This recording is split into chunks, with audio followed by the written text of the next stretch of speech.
ជានឹងរៀបចំក្រៅរោវាយថ្នាំហើយនឹងដាក់ជ្រីទ្វារជ្រីនឹងដូច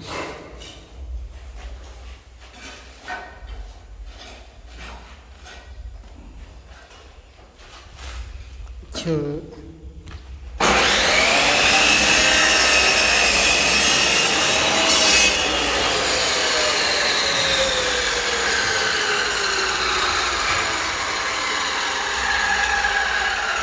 បានក្រនេះបានឈើនឹងនួនហ្នឹងផ្លាក់ខ្មៅ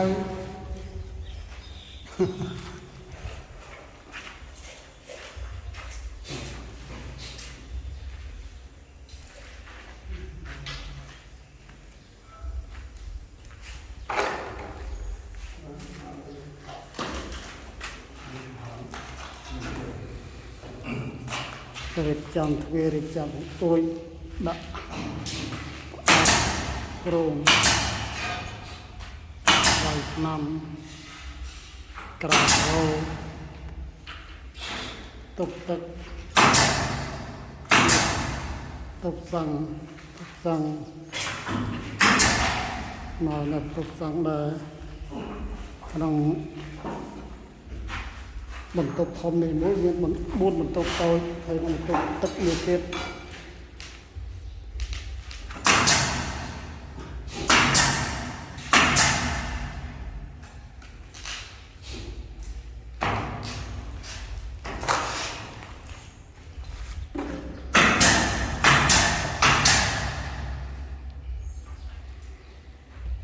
បន្ទប់តូចមានបន្ទប់ទឹកមួយ